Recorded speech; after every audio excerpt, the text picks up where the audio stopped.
নমস্কার বন্ধুরা, সবাইকে স্বাগত জানাই সুন্দরবন কিচেনের আরও একটা নতুন ভিডিওতে। এখন আমি হাতে একটা ঝুড়ি নিয়ে চলে এসেছি আমাদের রাস্তার পাশের বাগানে, যেখানে বর্ষার যেসব সবজি হয় সেইগুলো লাগানো হয়েছে টুকটাক দু একটা। তার তলায় শাক হয়েছে, এই কলমি শাক তুলবো বলে এসেছি এখন। তাই কলমি শাকগুলো আজকে ভাজা হবে, আর বহুদিন পরে বাড়িতে এসেছে কান মাছ, সেই কান মাছই রান্না হবে। তা চলুন আগে আপাতত শাক কটা তুলে নেই। রোদ উঠে যাচ্ছে খুব, রোদ উঠলেও সমস্যা বন্ধুরা, না উঠলেও সমস্যা। যাই হোক, শাক কটা তুলি এখন। ওরে বাবা, তুলি তো বাজে গেল। এক তো হয় খালে বিলে পুকুরে এমনি কলমি, আর এইগুলো হচ্ছে চাষের কলমি। এর কিন্তু বেশিটা বাদ যাবে না, বেশিরভাগটা যতটা পারবো তুলে নেব।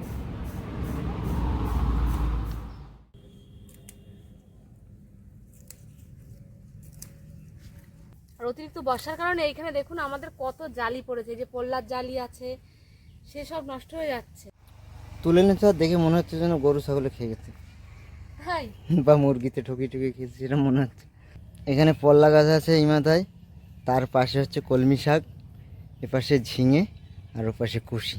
এখনও বেশ খানিকটা জায়গা ফাঁকা রয়েছে, গাছ ভর্তি হয়নি, কিন্তু এই পাশটা ভর্তি হয়ে গেছে, পুরোপুরি ঝাঁপ হয়ে গেছে। এই পাশেও ভর্তি হয়ে যাবে 10-12 দিনের মধ্যে।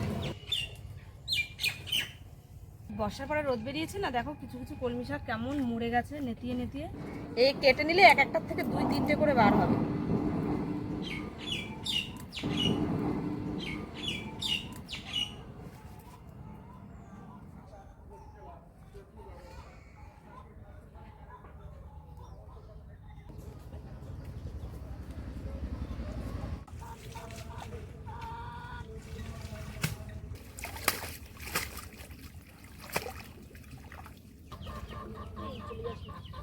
বাইরের মোটামুটি যা গোছানো ছিল গুছিয়ে নিয়ে রান্নাঘরে চলে এসেছি, সব রান্নার সরঞ্জাম নিয়ে। তা আমার শাক তো তোলা হয়ে গেছে, আর এখন মাছ পরিষ্কার করে নিচ্ছি। মাছগুলো আজকে আর কাটতে হয়নি, বাজার থেকেই কাটা ছিল। এই দেখুন, এগুলো এখন ভালো করে ধুয়ে নেব। কাটা মাছ বিক্রি হচ্ছিল, ওই জন্য সেই মাছই এনেছি। আর অনেকদিন ধরেই বলছিলাম যে খান মাছ পেলে আনবে তাই বড় মাছ ছিল অনেকটা। হ্যাঁ,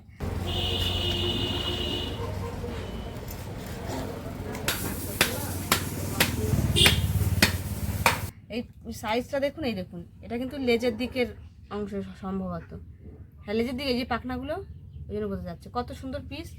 এই একটা পিস কি বলবো বন্ধুরা, যারা হয়তো মাছ খেতে ভালোবাসে অনেক বেশি, তাদের ঠিক আছে, কিন্তু আমার মাছ ভালো লাগে কিন্তু অত বেশি ভালো লাগে না যে একসঙ্গে তাই বলে অনেকটা খেতে হবে। এইসব পিস আমার ক্ষেত্রে হলে অনেক বেশি বড় হয়ে যাবে। তো যাই হোক, মাছগুলো ধুয়ে নিই সুন্দর করে। কান মাছের সঙ্গে অল্প কটা চিংড়ি মাছ এনেছে, ওই জন্যই আজকে কলমি শাক কিন্তু তোলা, নাহলে অনেকদিন ধরেই বড় হয়েছে, এগুলো তোলাই হয় না মোটে শাকে, মাছের অভাবে। এই যে বন্ধুরা কান মাছ, এই যদি আপনারা গোটা অবস্থায় কে কে দেখেছেন আমি জানি না, কিন্তু যেসব মানুষরা চেনেন না এই মাছ, গোটা অবস্থায় দেখলে তারা 100% আমি শিওর বলবে হাইব্রিড মাগুর, কিন্তু একদমই না, হাইব্রিড মাগুর না। এগুলো কিন্তু কান মাছ, পুরো মাগুর মাছ যেরকম হয় সেই রকম দেখতে। তবে মাগুর মাছ যে কোনো জায়গার খালে বিলে পুকুরে এইসব জায়গায় দেখা যায়, আর এই কান মাছ কিন্তু নোনা জলেই হয়। এই যে সেই মিষ্টি জলেও হয়, মিষ্টি জলেও হয় কিনা আমার জানা নেই, মিষ্টি জলের যেগুলো হয় সবাই হাইব্রিড মাগুর বলে। মিষ্টি জলে হয়, আমাদের ওই নদীর থেকে যারা নেট ফেট দিয়ে এসে মাঝে মাঝে ছাড়ে, ওগুলো হচ্ছে কি বলে, যারা মিন ধরে, সেই তার মধ্যে যদি ছোট ছোট বাচ্চা চলে আসে সেগুলো এনে অনেকে পুকুরে ছেড়ে, তবে হয়। কিন্তু চাষ হয় কিনা কোথাও আমার না, এমনি মিষ্টি জলে চাষ হয় না, জানা নেই। ওই সেই জন্যই বললাম আপনাদের, যে পাশাপাশি যদি রাখা হয় সবাই ভাববে যে এই মানে মাগুর মাছের বড় প্রজাতি হাইব্রিড মাগুর, কিন্তু না, এটা কিন্তু অ্যাকচুয়ালি একই রকম দেখতে, নাম সম্পূর্ণ আলাদা। এটা আমাদের এখানে কান মাছ বলে। এখন ভালো করে মেখে নেব, ধোয়া হয়ে গেছে, আর ভাজা দিলে যা ফুটবে এখানে আর কি বলবো। মাছের মধ্যে এখন লবণ, হলুদ আর একটু কাঁচা তেল দিয়ে ভালো করে মেখে নেব।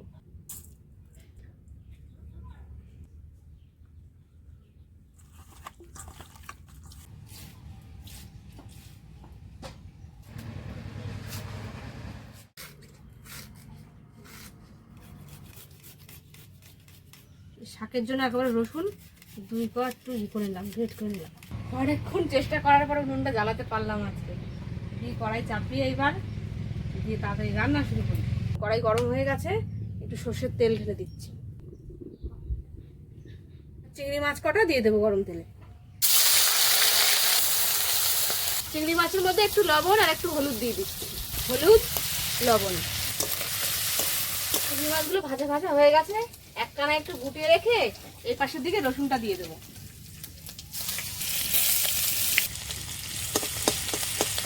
ওই তেলের মধ্যেই 4টে চেরা কাঁচা লঙ্কা দিয়ে দেবো। এবার সব কিছু মিশাবো একসঙ্গে। এবার এই যে মশলাটা বানালাম এর মধ্যে শাক দিয়ে দেবো।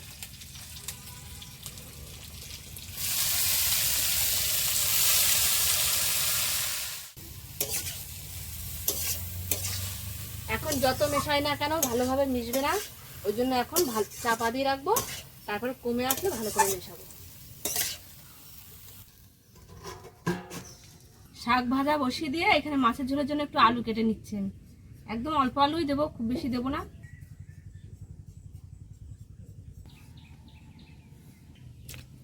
শাক ভাজা বসিয়ে দিয়ে আলু কাটলাম, এইবার দেখি এর অবস্থা কি দেখেছ। আর মানে কেটে ধুইনি বলে জল বার হয়নি, আর যদি কেটে ধুতাম তখন জলে কড়াই ভরে যেত। বেশি কমেনি, একটু কমবে।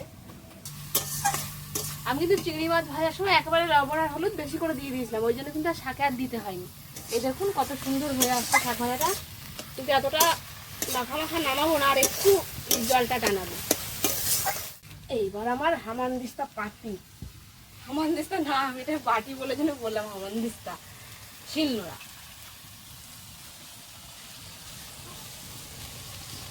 শাক ভাজা তো প্রায় হতেই গেল, এবার মাছেরটা তো রেডি করতে হবে। মশলাটা বেটে নিই, ভালো করে শিলনোড়ায় বেটে রান্না করব, দারুণ লাগবে খেতে। জিরে নিয়েছি আর আদা নিয়েছি, এর মধ্যে কিন্তু পেঁয়াজ রসুন বন্ধুরা আমরা দিই না, অনেকে খায় কিনা বলতে পারবো না, তবে আমরা দিই না।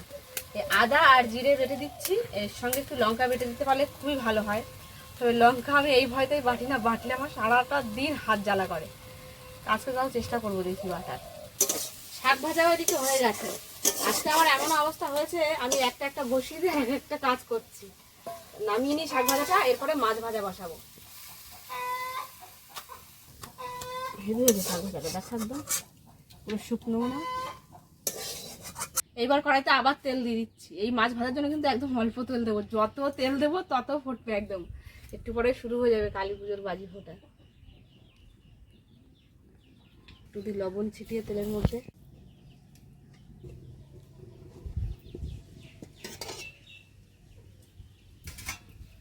এই কালো ধোয়া বেড়ে গেছে। এবার দিচ্ছি মাছ, আর আমার হাতে আমার ঢাল, তাহলে তো আমারও ঢাল লাগে, যতটুকু লাগে। দাঁড়া একটু বাবা, মাছটা দেওয়ার সময় আগে তারপর ছিল লম্বা হাতওয়ালা খুঁটি বানাতে হবে, মাছ দিয়ে আর এদিকে বলতে হবে বাবা গো থাক।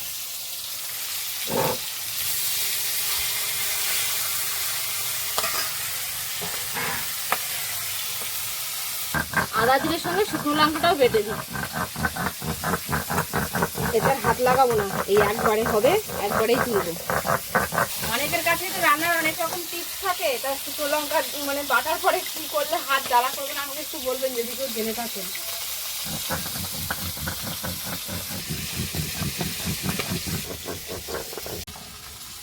হয়ে গেছে মাছ নামাই।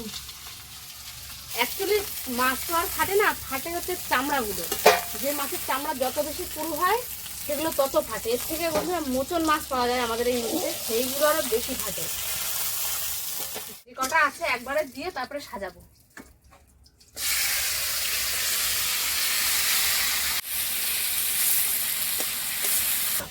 এগুলো তো বেশিটা ফুটতেছি না, পাঁচটাগুলো মানে একটু ভয় দেখানো বেশি।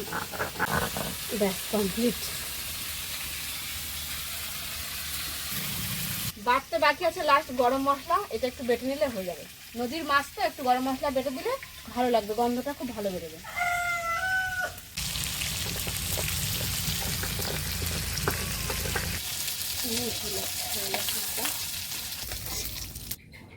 মাছ ভাজার তেলের ভিতরে আর একটু তেল দিয়ে দিচ্ছি। এই কান মাছও কিন্তু বন্ধুরা অনেক রকম ভাবে রান্না করে খাওয়া যায়। এই যে ভেজে রান্না করা যায়, কাঁচায় রান্না করা যায়, এছাড়াও পাতায়ও দেওয়া যায়। তা কাঁচায় এখন আর বেশিরভাগ মানুষকে খেতে দেখি না, কেননা এখনকার তেল মশলা যাই বলুন না কেন সবেতেই তো বেশিরভাগ ভেজাল। ওই জন্য কিন্তু আমরা যখন ছোট ছিলাম আমাদের বাড়িতে এই মাছ এত ফাটতো, ওই জন্য মাঝে মাঝে কাঁচায়ও রান্না করতো, সেটাও কিন্তু খেতে খুব ভালো লাগতো। কিন্তু এখন আর সেই স্বাদ লাগে না আগের মতো। তেলের মধ্যে কটা জিরে ফোড়ন দিয়ে দিচ্ছি। এবার দেবো কেটে রাখা আলু।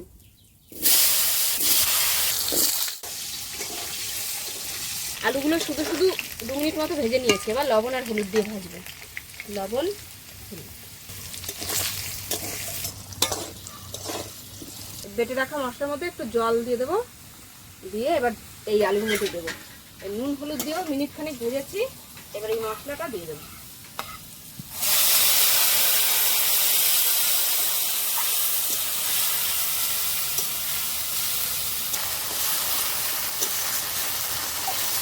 আর একটু একটু করে হলুদ আর লবণ দিয়ে দেবো। তেল বার না হওয়া পর্যন্ত ভালো করে কষাবো। তেল ছাড়তে শুরু করে দিয়েছি প্রায়, আর একটু ছাড়ুক তারপরে জল দেবো। ভালো করে সব কিছু কষানো হয়ে গেছে, জল দিয়ে দিচ্ছি। এবার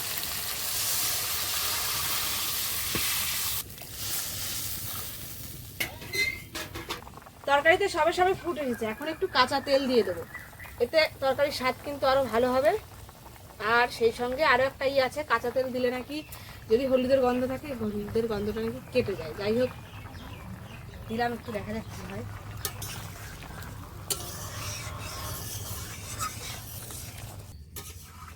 ঝোল তো ভালো করে ফুটে গেছে, আর সেই সঙ্গে আলুগুলো সব সেদ্ধ হয়ে গেছে। ভেজে রাখা মাছ এবার ঝোলের মধ্যে দিয়ে দিচ্ছি।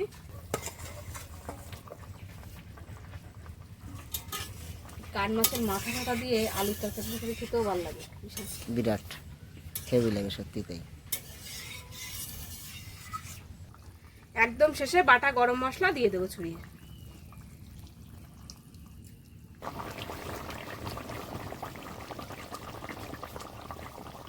তরকারি হয়ে গেছে, এবার নামিয়ে নিয়ে তারপরে ভাত দিয়ে আজকে আর খাও, খেয়ে দেখো কেমন হয়েছে।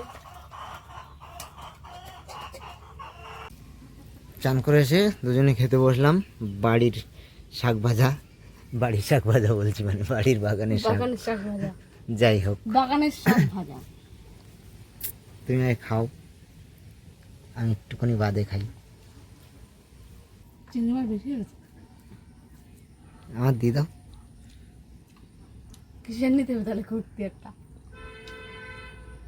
আমিও শাক ভাজা দিয়ে উদ্বোধন করি, অন্য কিছু অপশানও নেই যদিও উদ্বোধন করার মতো এই ছাড়া। ভালো টেস্ট হয়েছে, দারুণ।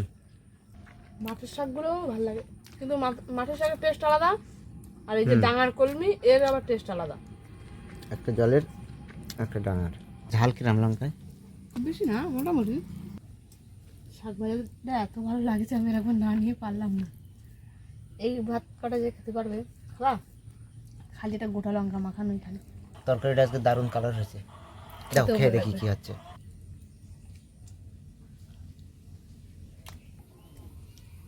এই মাছটা কিন্তু সেম পদ্ধতিতে একই রকমভাবে আলু ছাড়াও রান্না করা যেতে পারে।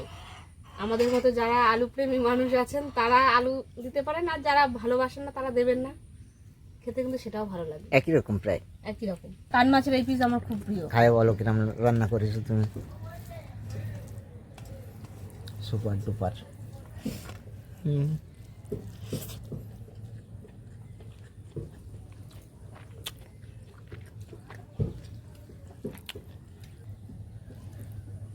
বিরাট গরম না? বিশাল গরম, ধরতে পারছি না। মাছের মধ্যে গরম বেঁধে থাকে তো ভিতরে।